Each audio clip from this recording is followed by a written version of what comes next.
안녕하세요. 저는 지방에 살고 있는 30대 여성입니다. 평소 사연을 듣기만 하다가 직접 제 사연을 소개하려고 하니 조금 떨려오는데요. 큰 용기를 내서 보내보는 사연이니 끝까지 함께 해주세요. 저는 남편과 소개팅 자리에서 처음 만났었어요. 생글생글 웃는 얼굴에 다정다감한 말투가 참 마음에 들었죠. 남편 역시 저를 마음에 들어했고 그렇게 저흰 뜨거운 연애를 했었죠. 결혼은 당연한 수순처럼 연애 2년 만에 식을 잡았어요. 결혼하고 나니 남편은 제 생각보다 더욱 다정한 사람이더라고요. 평소 생리통이 심한 저를 위해 날짜를 체크하며 약을 먼저 준비해주는 것은 물론이고 기념이 아닌 날에도 이런저런 이유를 대며 데이트 신청을 하기도 했어요.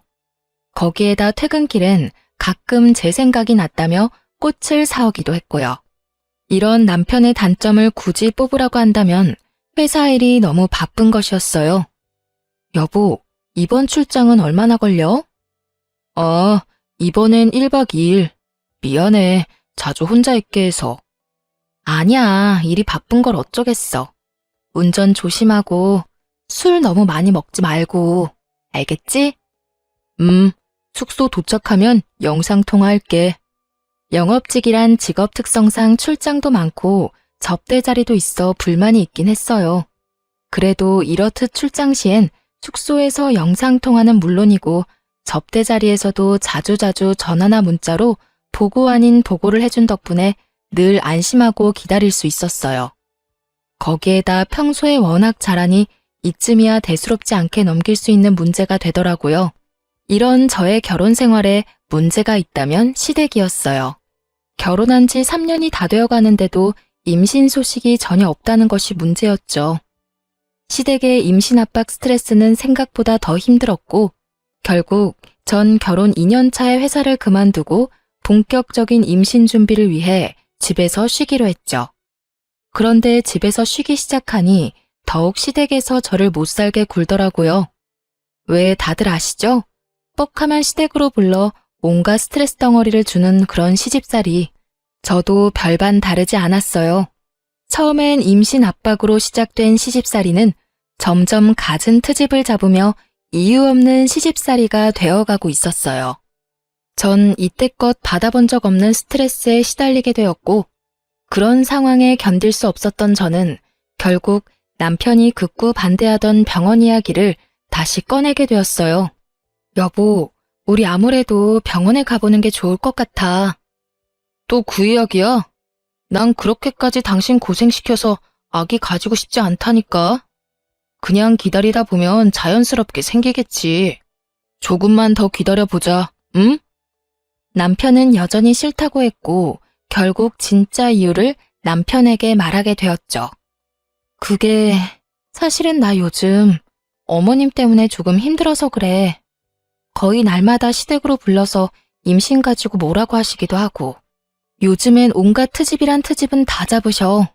지난번엔 내 표정이 우중충해서 오던 아기도 도망간다고 말하셨다고. 뭐? 그게 정말이야? 그래서 너무 힘들어. 그러니까 우리 병원 가자. 뭐라도 해보자, 응? 진작 나한테 말하지 그랬어. 우리 집은 내가 잘 해결할 테니까 병원은 좀 더 생각해보자. 다시 한번 말하지만 당신 힘들게 고생시켜가면서까지 아기 가지고 싶지 않아서 그래. 그러니까 조금만 더 기다려보자. 우리 집은 걱정하지 말고. 이렇게까지 말하는데 제가 뭐 할 말이 있겠어요. 그냥 남편을 믿어보기로 했죠.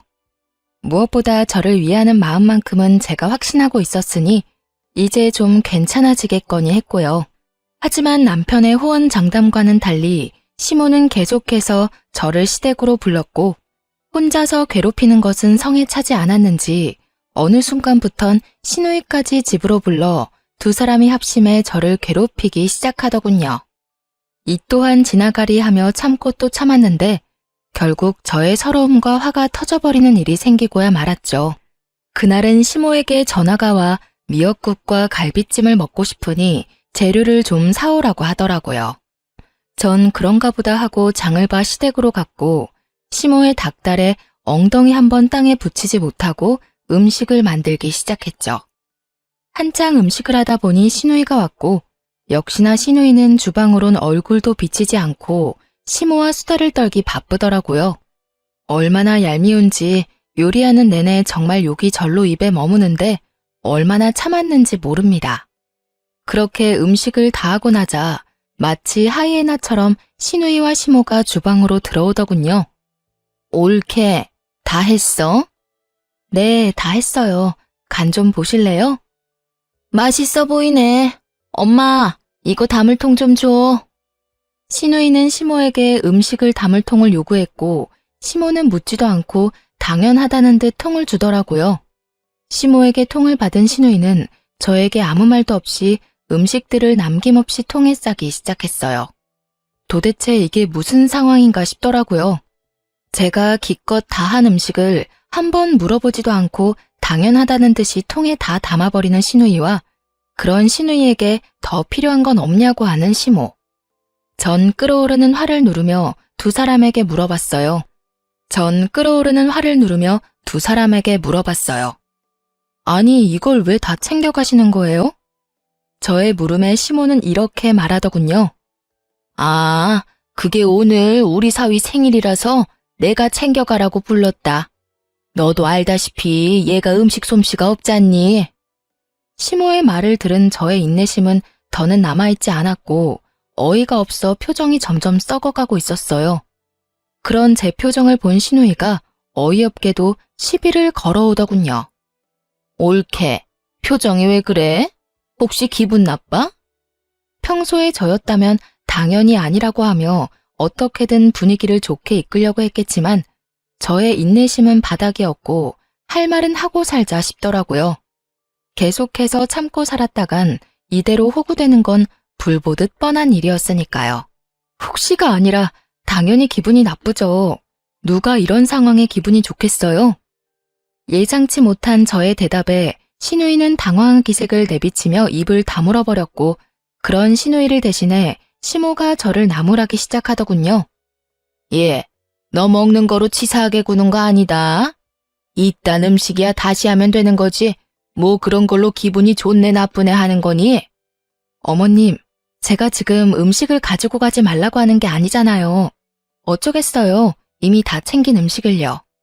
가지고 가는 건 가지고 가는 거고 형님이 기분 나쁘냐고 물어서 저는 그저 솔직한 제 심정을 말한 것뿐이에요. 뭐? 그렇잖아요. 어머님이 제 입장이라면 기분 좋으시겠어요?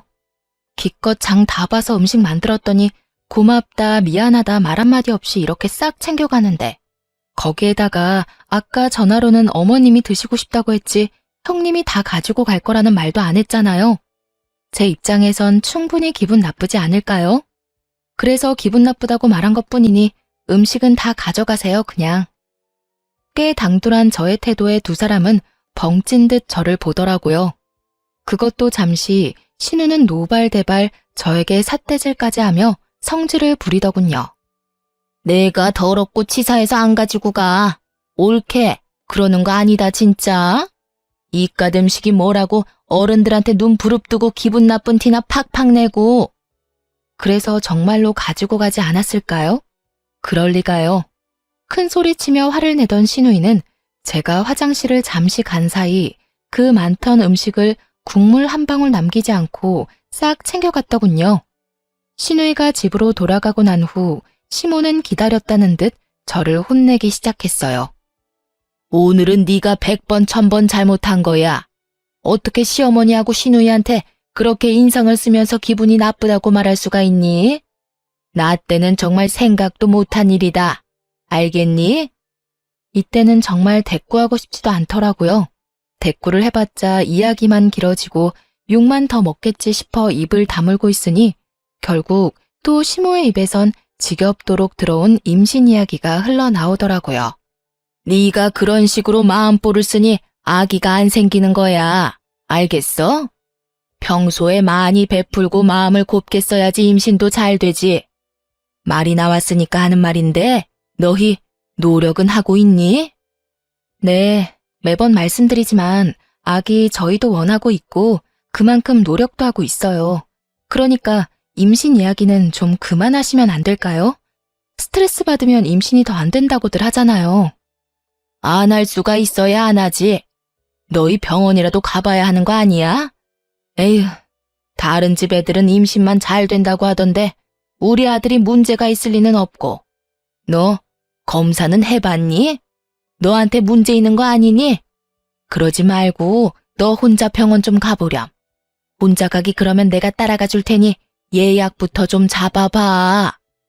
저에게 문제가 있다고 확신에 차서 말하는 시모를 보던 전 결국 다시 화가 터져버렸고 입이 시원하게 터져버린 저는 시모에게 따지고 들었습니다.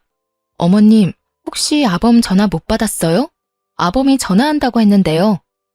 전화? 무슨 전화? 아니, 여기서 우리 아들 이야기가 왜 나오니? 나올만 하니까요. 저도 어머님 말씀처럼 병원이라도 가보려고 했는데 어머님 아들이 한사코 싫다고 거부해서 이러지도 저러지도 못하고 있다고요.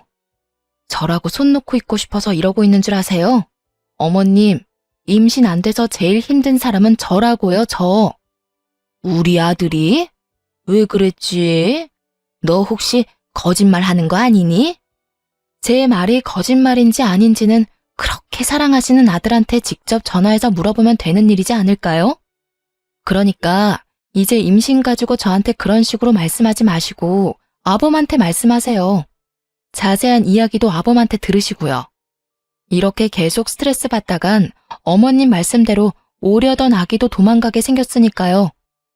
그야말로 제 입에선 울분이 터져나오고야 말았고 더는 저를 건드리면 안 되겠다는 현명한 판단을 한 시모는 헛기침을 해대며 말을 돌려버리더군요. 너는 왜 소리까지 지르고 그러니? 그냥 좋게 좋게 말하면 될 것을. 그나저나 비가 오려나 무릎이 왜 이렇게 아픈 줄 모르겠구나. 넌 어디 아픈 데는 없니? 감기 조심해. 요즘 감기가 유행이라더라. 이미 마음이 상해버린 저는 시모의 말에 대답도 하지 않았고 그렇게 기분이 잔뜩 상한 채로 집에 돌아와 남편을 기다렸어요. 이런 분위기일 거라 전혀 상상치도 못한 남편은 오랜만에 일찍 마쳤다며 꽃을 사들고 집으로 돌아오더라고요. 기분이 상할 대로 상해버린 터라 꽃으로 마음이 풀릴 리 없었던 저는 남편을 보자마자 따져 묻기 시작했어요. 여보, 어머님한테 전화 안 드렸어? 당신이 알아서 해결한다고 했었잖아. 잘 설명한다며. 깜빡했다. 왜? 무슨 일이 있었어? 혹시 오늘도 불려갔다 온 거야? 오늘은 미역국이랑 갈비찜 드시고 싶다고 하셔서 기껏 장봐서 음식 다 만들어놨더니 형님이 싹싹 긁어가더라고. 그래서 이게 뭐 하는 경우인가 싶었더니 아주버님 생일이라서 나한테 음식 만들라고 했더라고. 뭐? 누나 진짜 미친 거 아니야? 자기 남편 생일 음식을 왜 당신한테 만들래? 거기서 끝인 줄 알아? 기분 나쁘냐고 하길래 기분 나쁘다고 했다고 혼나고 형님 가시고 나니까 임신 못한다고 또 혼나고. 나 진짜 힘들어, 여보. 요즘엔 내가 이렇게 혼만 나려고 당신이랑 결혼했나 이런 생각까지 들려고 그래. 진짜 미안해. 내가 요즘 회사 일로 바빠서 깜빡했어. 내가 이번엔 정말 잊지 않고 잘 해결할 테니까 마음 좀 풀어. 앞으로 그런 말 듣지 않도록 할게. 그래, 당신이 싫다고 해서 병원도 못 가는 거니까 병원 이야기, 임신 이야기 나오지 않게 중간에서 잘 이야기 좀 해줘. 남편은 제 말에 다시 한번 미안하다며 저를 잘 달래주었고 저는 그런 남편을 한 번 더 믿어보기로 했습니다. 그날 이후 남편은 잘 이야기했는지 저는 임신에 대해선 아무 이야기가 없긴 하더라고요.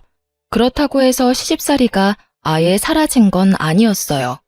임신 압박만 없을 뿐이지 여전히 절 불러다 이런저런 일을 시키며 시집살이를 시키고 있었어요. 하지만 그럴 때마다 남편이 저를 잘 보듬어주고 잘 대해주고 있어 그 정도는 사랑하는 남편을 위해 참을 수 있다는 생각이 들더군요. 거기에다 미역국 사건 이후 저도 마냥 참으며 당하고만 있지는 않던 터라 몸은 고단해도 속은 시원할 때도 있긴 했어요. 물론 그런 저의 당돌한 행동이 때론 시모의 화를 돋우기도 했지만 대부분 시모가 목덜미를 잡았으니 뭐 나름 만족스럽기까지 하더군요. 그렇게 나름대로 시원한 상황을 보내던 어느 날, 다른 날과는 달리 시모에게서 새벽부터 전화가 오더라고요. 전 당연히 자고 있었고 제 전화를 남편이 대신 받게 되었죠. 여보세요? 꼭두 새벽부터 무슨 일이야, 엄마? 남편의 목소리엔 짜증이 가득했고 방이 조용하니 시모의 당황한 목소리가 들려오더라고요. 아, 그게 네 처는 어쩌고 네가 이 전화를 받아? 시간이 몇 시인데 자고 있지. 나한테 말해. 일어나면 전해줄 테니까. 그게 그냥 중요한 건 아니고. 중요한 거 아니면 낮에 전화해, 낮에. 이게 뭐야? 새벽부터 사람 잠 다 깨우고. 아, 그리고 혹시나 해서 하는 말인데 오늘 집사람 나랑 약속 있으니까 집으로 부를 생각하지 말고. 약속? 무슨 일 있니? 중요한 일 있어. 그러니까 오늘 부르지 마. 그리고 이렇게 일찍부터 전화도 하지 마. 아니, 이제 집으로도 좀 그만 불러. 이 사람이 엄마 집안일이나 해주려고 나하고 결혼한 것도 아닌데 매번 왜 그렇게 이 사람 불러다 일을 시켜? 할 일이 많으면 차라리 돈 주고 사람을 불러. 내가 돈 줄 테니까. 어머, 누가 들으면 내가 마구 부려먹는 줄만 알겠다. 그렇게 힘든 일 시킨 적도 없어. 집으로 부른 거는 자주 보고 해야 가족 간의 정도 빨리 생기고 하니까 그런 거지. 가족 간의 정은 무슨? 정 붙이려다 있던 정도 떨어질 판국이니까 그만 불러. 이런 말 몰라? 시댁과는 멀리 지낼수록 좋다. 며느리는 절대 딸이 될 수 없다. 그러니까 이상한 논리로 이 사람 괴롭히지 말고 거리를 좀 두고 지내라고. 그러면 이만 끊어요. 나 조금이라도 더 자고 출근하게. 그렇게 남편은 전화를 끊어버렸고 잠이 완전히 깨지 않은 그 순간에도 남편이 얼마나 고마웠던지 몰라요. 남편이 아니었다면 그 새벽부터 불려가서 갖은 몸고생에 입씨름에 하루가 고단했을 것이 뻔했으니까요. 어쨌든 남편 덕분에 시댁을 가지 않아도 됐던 저는 간만에 늦잠까지 자고 일어나 상쾌한 기분으로 남편 회사로 찾아가기로 했어요. 남편과 밖에서 점심을 먹은 지도 오래된 것 같기도 했고 무엇보다 남편을 깜짝 놀라게 해주고 싶기도 했으니까요. 그래서 오랜만에 화장도 하고 가장 아끼는 옷을 입고선 남편의 회사로 향했죠. 그런데 그런 저의 발걸음이 제 인생을 송두리째 바꿔버리고 말았습니다. 남편의 회사로 향하는 길, 저는 혹시나 하는 마음에 남편에게 전화를 걸어보았지만 남편은 전화를 받지 않더라고요. 불안한 마음이 들긴 했지만 아침까지만 해도 외근을 나갔다는 말이 없기도 했고 늘 외근을 나갈 때면 연락을 해줬던 터라 그냥 남편의 회사로 계속 향했죠. 이윽고 남편의 회사 앞에 도착했고 전 다시 한번 남편에게 전화를 걸었어요. 남편은 전화를 받지 않고 있었고 아무래도 바쁜 것 같아 돌아서려는 순간 남편이 회사에서 급히 나오고 있더라고요. 그 순간에도 저는 남편에게 거는 전화를 끊지 않고 있었는데 남편은 휴대전화를 확인하고도 전화를 받지 않고 그냥 주머니에 넣어버린 채 발걸음을 재촉하며 어디론가 가고 있더군요.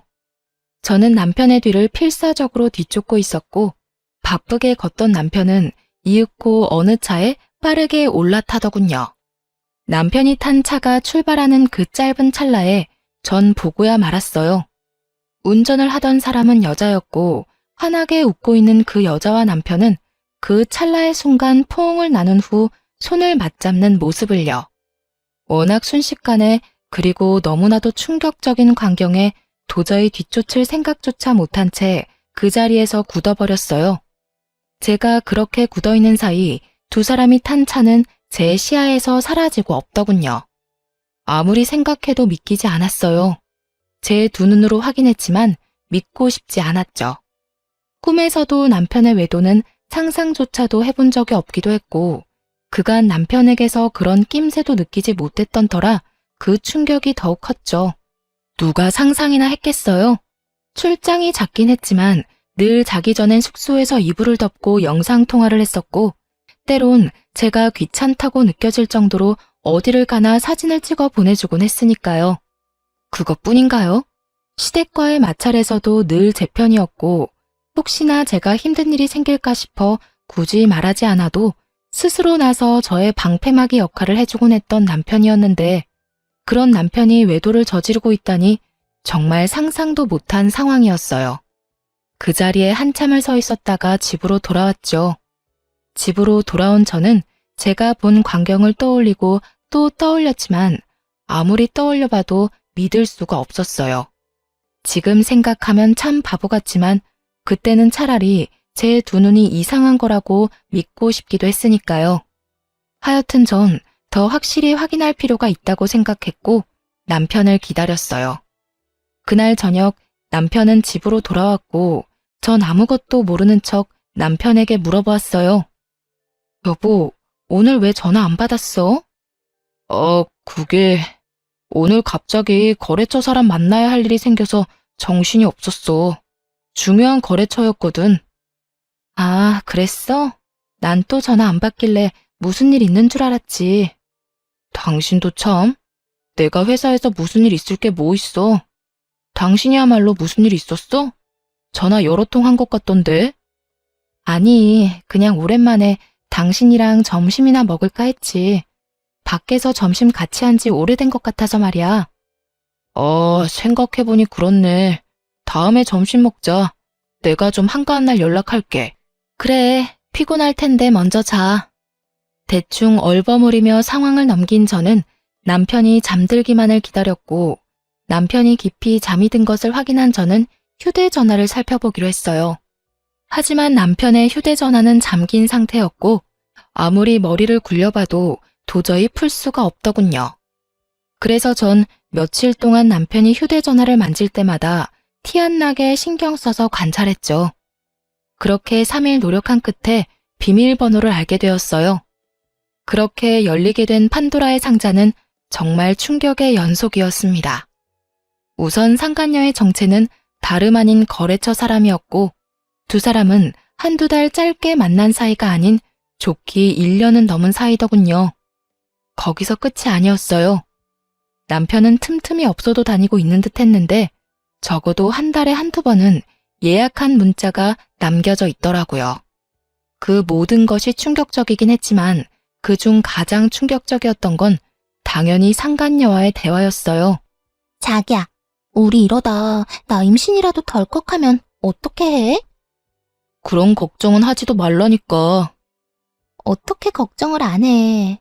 나 자기한테 말을 안 해서 그렇지. 생리 날짜 밀릴 때마다 불안해서 미칠 것 같단 말이야. 자기야, 진짜 걱정 안 해도 돼. 사실 나 결혼하기 직전에 정관 수술했어. 난 아기 생각이 전혀 없는데 결혼하면 아기가 생길 수밖에 없을 것 같아서 와이프 몰래 정관 수술해버렸어. 그러니까 그런 걱정은 안 해도 돼. 정말? 다행이긴 한데 자기 와이프 불쌍하다. 자기 집에서 임신 가지고 장난 아니게 뭐라고 한다며. 자기 와이프는 아무것도 모르고 임신 안 된다고 혼자 끙끙거리고 있을 거 아니야? 그래서 내가 우리 집엔 임신 문제로 이야기 꺼내지 말라고 했지. 그 문제는 우리가 알아서 한다고 말이야. 요즘 같은 세상에 굳이 왜 애를 낳아야 하는지 난 이해가 안 돼. 난 자유를 누리고 살고 싶다고. 그런데 애가 있다고 생각해봐. 자유가 되겠어? 상상만 해도 너무 싫어. 그게 무슨 고생이야.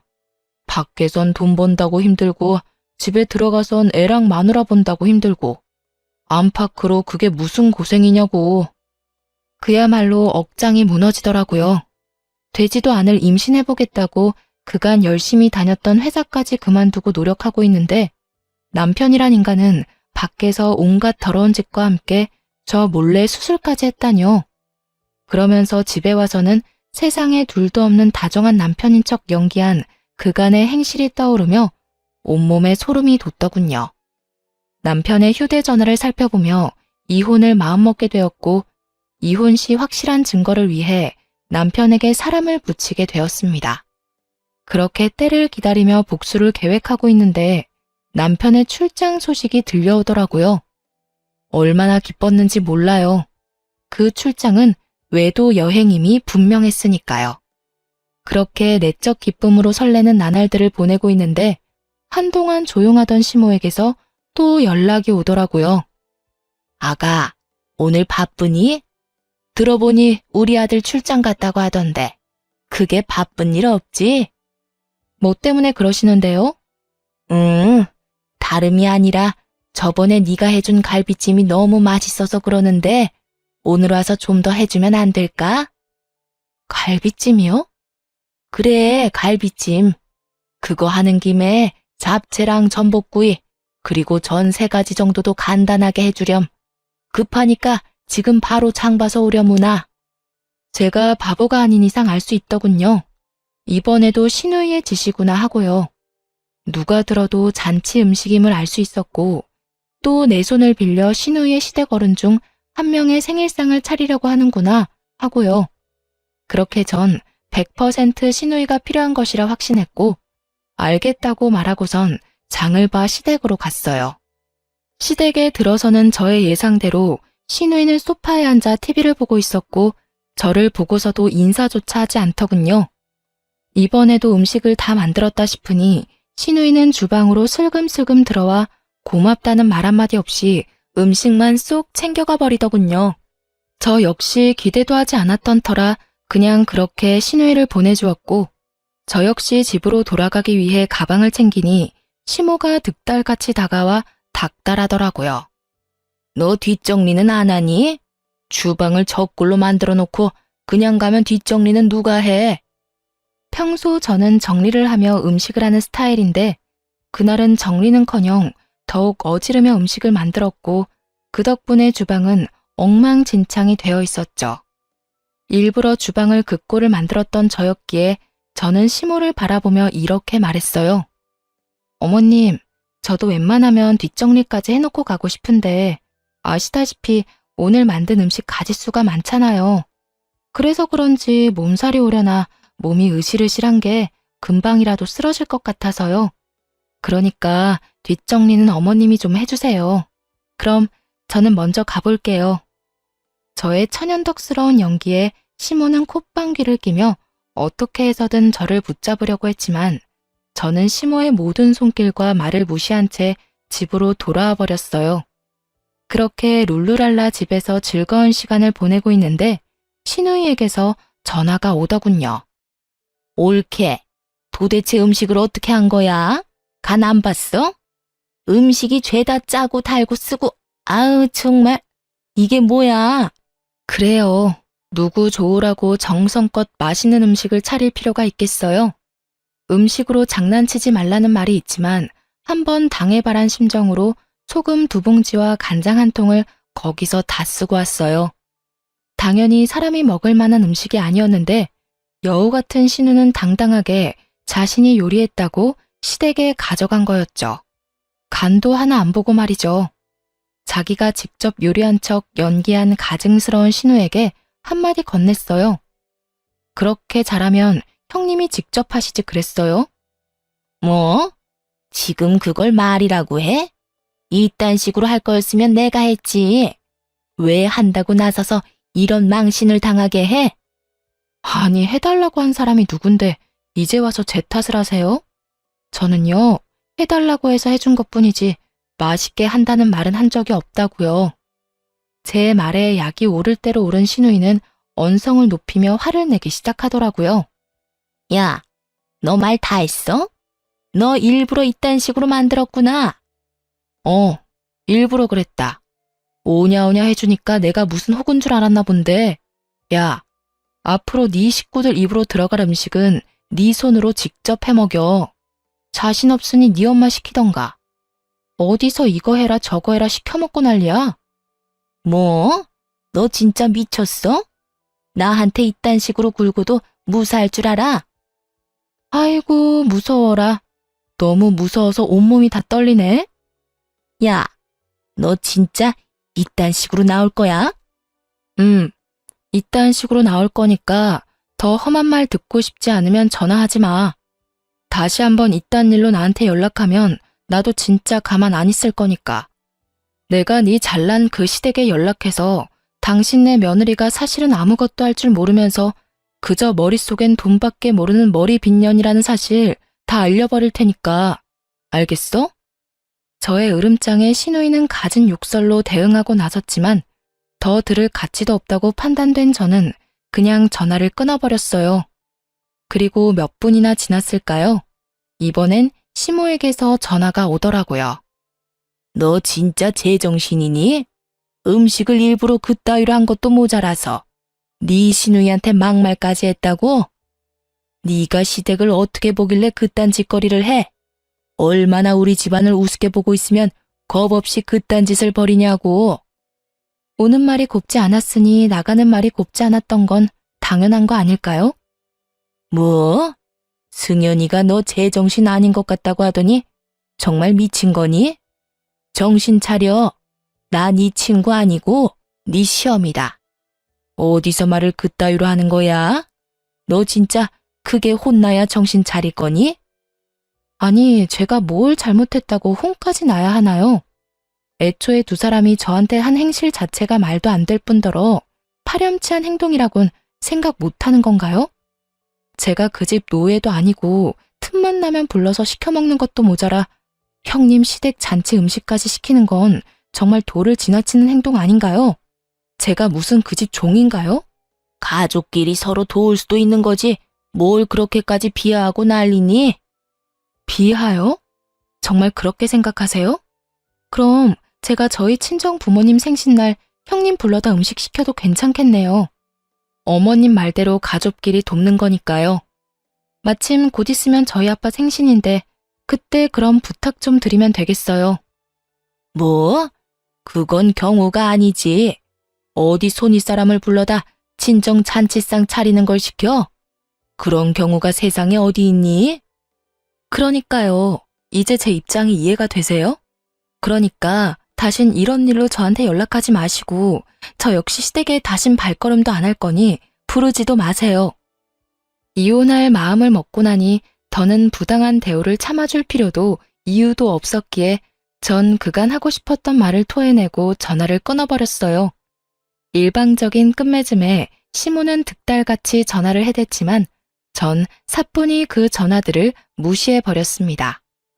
다음 날 전 다음 계획이었던 상간녀의 남편을 만났어요. 흥신소에서 조사한 바론 상간녀는 유부녀의 자녀까지 있었고 그랬기에 저는 상간녀의 남편에게 모든 사실을 알리기로 한 것이었죠. 저는 상간녀의 남편에게 충격적인 사실을 알렸고 상간녀의 남편 역시 충격이 큰 듯 보였지만 아무래도 자녀들이 있으니 애써 현실을 부인하며 고민을 하는 것 같더군요. 혹시 지금 출장 가지 않았나요? 그걸 어떻게... 혹시 그럼... 네, 저희 남편도 출장 갔거든요. 뭐 급하게 잡힌 2박 3일 출장이라고 하던데요. 이로써 저의 예상대로 두 사람은 출장이 아닌 외도 여행을 떠난 것이 확실해졌고 상간녀의 남편은 이때까지와는 다른 잔뜩 화가 난 표정으로 입을 열었습니다. 사실 지금 애가 독감이 걸려서 심하게 아프거든요. 열이 39를 오가고 있는데 저도 회사를 빠질 수 없는 처지라 부모님께 맡겨뒀고요. 애가 그렇게 아픈데 그 여자는 자기 자식도 내팽개치고 출장을 핑계로 그딴 짓이나 저지르고 있었네요. 애 때문에 망설여졌는데 이런 상황이면 애 때문에 이혼을 해야겠어요. 상간녀 남편은 마음을 굳힌 듯했고 전 참 대단하다는 생각만 들더군요. 남자가 얼마나 좋았으면 배 아파서 낳은 제 새끼가 열이 39도라는데 그런 새끼를 내팽개치고 외도 여행을 떠날 수 있나 싶어서요. 참 대단한 사랑이다 싶더군요. 그렇게 전 두 사람의 대단한 사랑을 확인하며 모든 준비를 끝냈고 두 사람은 여행에서 돌아왔습니다. 전 우선 모든 외도 증거들을 챙겨 상간녀의 회사로 찾아갔고 저의 등장에 상간녀의 눈빛이 쉴 새 없이 흔들리더라고요. 전 망설이지 않고 당황한 상간녀에게 다가가 동료들이 다 보는 앞에서 추악한 모습이 찍힌 사진들을 내밀며 말했어요. 좋았니? 남의 남편이랑 시시덕거리면서 만나고 다니니까 좋았냐고. 그게... 일단 나가서 이야기해요. 상간녀는 저의 팔을 잡아 끌었고 전 그런 상간녀의 손길을 뿌리치며 소리를 질렀어요. 나가긴 뭘 나가. 여기 구경꾼도 많고 좋은데. 제발 나가서 이야기하면 안 될까요? 되겠니? 왜? 남의 남편이랑 출장 핑계대고 제주도 여행이나 다닐 때는 이런 상황이 올 거라 생각도 못했어. 2박 3일 외도 여행이라 행복했겠더라. 그런데 제주도까지 갔는데 2박 3일은 너무 짧지 않았니? 왜? 한 일주일은 있다가 오지 그랬어. 아픈 애까지 내팽개치고 여행 갔으면 그 정도는 있다 왔어야 하지 않나? 제 말에 상간녀는 깜짝 놀라며 저를 잡아 끌었고 동료들은 경악을 금치 못하고 있더라고요. 상황이 그렇게 되자 상간녀는 도리어 흥분을 하며 저를 더욱 거칠게 잡아 끌었고 전 그런 상간녀의 손을 뿌리치고 뺨을 때려버렸습니다. 손대지 마. 어디 더럽게 자꾸 잡아 끌어? 저에게 한 대 맞은 상간녀는 눈이 돌아버린 듯 노발대발하며 저에게 달려들더라고요. 네가 뭔데 날 때려? 네가 도대체 뭔데 날 때리냐고. 남편 간수 못한 네가 잘못이지 내가 뭘 잘못했다고 날 때려? 상간녀의 입에선 쓰레기 같은 말들이 쏟아지고 있었고 전 더는 대화라는 걸 할 가치를 못 느끼겠더라고요. 이미 충분히 뜻하던 바를 이루었다는 생각이 들기도 했고요. 그래서 전 마지막 말을 해주고선 집으로 돌아왔습니다. 그렇게 당당하다니 변호사나 잘 선임해. 나 너한테 상간녀 소송 걸 거거든. 증거 충분하고 잘 알다시피 나 시간도 많아. 내가 어떻게 해서든 네 눈에서 피눈물 나게 해줄 테니까 각오 단단히 하고 법원에서 보자. 상간녀의 표정은 끝까지 당당했고 전 그런 상간녀를 뒤로한 채 집으로 돌아왔어요. 집으로 와 화를 삭히고 있으니 남편 역시 상간녀의 남편에게 호되게 당했는지 엉망이 된 꼴로 집으로 들어오더라고요. 남편은 오는 길에 상간녀에게 모든 사실을 들었는지 저를 보자마자 무릎 꿇고 앉아 손이 발이 되게 빌기 시작하더군요. 여보, 내 말을 좀 들어봐. 정말 그런 게 아니라 순간적인 실수로 잠깐 만났던 것뿐이야. 이번에 제주도 간 것도 정말 마지막으로 마음 정리도 할 겸해서 마지막 여행 간 거였어. 정말이야. 내 말 좀 믿어줘. 정말 기가 다 차더라고요. 마지막 여행이라고 떠난 사람들이 사진마다 어쩌면 그렇게 행복하게 웃고 있을 수가 있는 것인지, 변명을 해도 좀 성의 있게 할 순 없는 것인지, 저를 얼마나 우습게 봤으면 저런 말도 안 되는 변명을 할 수 있나 싶더군요. 하긴 바람 피운 놈 입에서 나오는 변명이라 해봤자 뻔하겠지만요. 마지막 여행 좋아하시네. 입이 귀에 걸렸던데 그게 마지막 여행이야? 그리고 그게 마지막 여행이라고 한들 무슨 소용인데? 마지막이라고 하면 1년 넘게 바람 피운 게 없어져? 없던 일이라도 돼? 변명이라고 하는 말이 마지막 여행? 참 성의가 느껴져서 눈물이 다 나려고 한다. 여보, 정말 마지막이었어. 나 정말 당신 사랑하는 거 알잖아. 내가 당신한테 정말 진심으로 잘한 거 당신이 더 잘 알잖아. 그런 인간이 나 몰래 정관수술이나 했어? 내가 그렇게 임신 때문에 마음고생하는 거 뻔히 아는 사람이 당신이 그러고도 사람이야? 그걸 당신이 어떻게... 정말 미안해. 당신을 너무 사랑해서 결혼은 하고 싶었는데 아기는 자신이 없었어.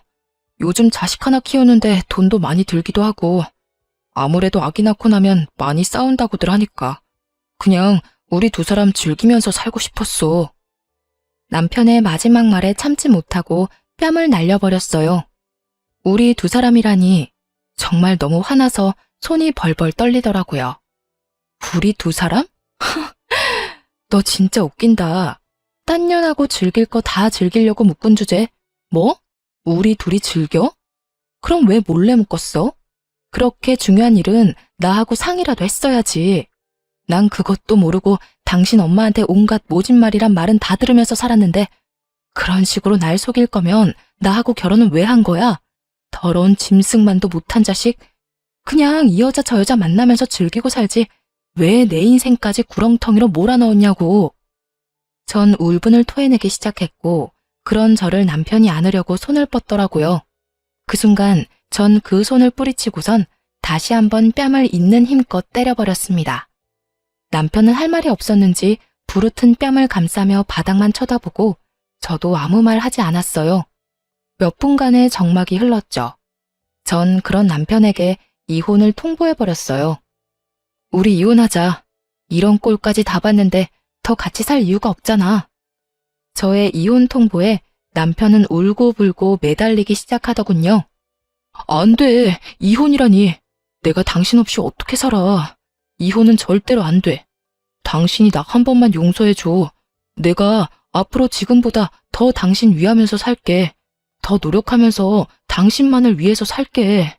그러니까 이혼은 하지 말자. 응? 밖에서 이 여자 저 여자 다 만나놓고 나 없이 못 산다는 말이 나와 지금? 넌 정말 양심이란 게 없구나. 하긴 양심이 있었으면 그딴 짓은 안 하고 다녔겠지. 네 집안 사람들이나 너나 참 양심 없는 건 매 한 가지구나. 내가 다 미안해. 당신 말이 다 맞아. 난 당신이 무슨 말을 어떻게 하든지 간에 다 인정하고 용서를 빌 거야.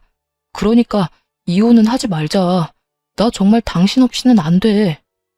정말 남편의 눈에서 흐르는 눈물을 보고 있자니 온 몸에 벌레가 다 기어다니는 기분이 들며 같은 자리에 있고 싶지도 않더라고요. 그 순간 이혼에 대한 저의 의지는 더욱 확고해졌고 마지막까지 매달리는 남편을 뿌리치곤 미리 싸뒀던 짐을 챙겨 그 집을 나와버렸습니다. 그렇게 이혼 소송과 상간녀 소송을 진행했어요. 생각보다 절차가 많아 고단했지만 증거가 너무 확실해서 제가 원하는 결과를 얻고 끝이 났습니다. 소송이 진행되던 사이 전 남편과 상간녀는 회사에서 쫓겨나다시피 사표를 냈다고 하더군요. 상간녀 역시 이혼은 자명한 일이었고 상간녀와 남편 두 사람은 이중으로 위자료를 지급해야 했었기에 그간 모았던 돈은 물론 빚까지 내야 하는 건 불보듯 뻔한 일이었죠. 거기에다 그 대단하던 사랑도 소송 앞에서는 별 수 없었는지 소송이 진행되는 내내 눈만 마주치면 서로를 탓하며 싸우기 바쁘더군요. 이게 다 너 때문이야. 네가 먼저 술 한잔 하자고 나한테 연락했잖아. 내가 먼저 그랬다고? 말은 바로 해야지. 가끔 만날 때마다 은근슬쩍 스킨십하면서 꼬신 사람이 누군데? 하도 노골적이게 다가오길래 불쌍해서 술 한잔 하자고 했더니 좋다고 나와서 술 취한 척 해놓고 지금 누가 누굴 탓해? 노골적? 참나. 노골적으로 쳐다본 사람이 누군데? 하여튼 이건 전부 네 탓이야. 다 너 때문이라고. 너 때문에 난 내 자식도 못 보고 살게 생겼어. 어떻게 책임질 거야? 그렇게 자식 생각하는 여자가 애 내팽개치고 나랑 제주도까지 갔냐? 이제 와서 모성에 넘치는 척하기는. 뭐? 나쁜 놈이 너 말 다 했어? 다 했으면 어떻게 할 건데? 막장도 그런 막장이 없는 싸움질을 하던 두 사람은 소송이 끝날 즈음엔 서로 눈도 마주치지 않더군요. 결국 저런 막장으로 끝맺음을 할 것을 왜 가정까지 버렸나 싶어 약간 씁쓸하긴 하더군요. 두 사람의 잘못된 선택으로 인해 저를 포함해 어린 자식까지 씻을 수 없는 상처를 받았으니까요. 그렇게 찢어진 두 사람의 소문은 널리 잘 퍼졌고 그 덕에 같은 업계 취업은 불가능해 보였죠. 불륜 남녀라는 타이틀이 꼬리표처럼 따라다닐 테니까요. 그 후 이젠 끝이겠거니 했는데 시모한테서 휴대전화에 불이 나게 전화가 계속해서 오더라고요. 여전히 제가 호구짓이나 하던 만만한 며느리라 생각하는 게 분명해 보였어요. 물론 저는 그 전화를 받지 않았고 제가 무시를 하니 문자가 오더군요. 너 진짜 이런 식으로 끝낼 작정이니? 남자가 사회생활 하다 보면 바람 필 수도 있고 그런 거지. 뭘 그런 거 가지고 이혼을 하니? 그런 실수쯤은 눈 감아주고 그냥 사는 거야. 알겠니? 네 친정 부모님들한테 물어봐라. 다들 그렇게 참고 산다고 하시지. 그러지 말고 그냥 눈 한번 질끈 감고 살아. 내가 그저께 네 남편 우리 집에 찾아온 거 안 받아줬다. 우리가 안 받아줬으니 아마 갈 데도 없을 거다. 그러니 네가 이럴 때 먼저 연락해서 다시 잘해보자고 해. 이럴 때 네가 손 한번 내밀어주면 네 남편이 앞으로 살면서 얼마나 잘하겠어? 현명하게 잘 생각해. 멍청하게 굴지 말고. 문자를 보는데 참 웃음밖에 안 나더라고요. 저희 친정 부모님요. 저의 이혼 사유를 듣자마자 전 남편은 가만두지 않겠다고 하시면서 당장 찾아가시려는 거 겨우겨우 뜯어 말렸어요.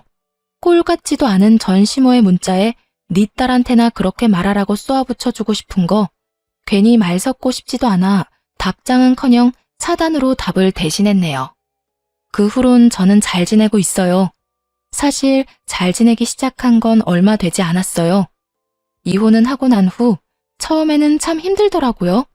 나름 결혼 생활을 하면서도 나름 독립적으로 살아왔다고 생각했는데 매달 생리를 할 때나 몸이 아플 때면 말하지도 않았는데 약을 사다 주던 전 남편이 간혹 떠오르는 제 자신이 너무 싫더라고요.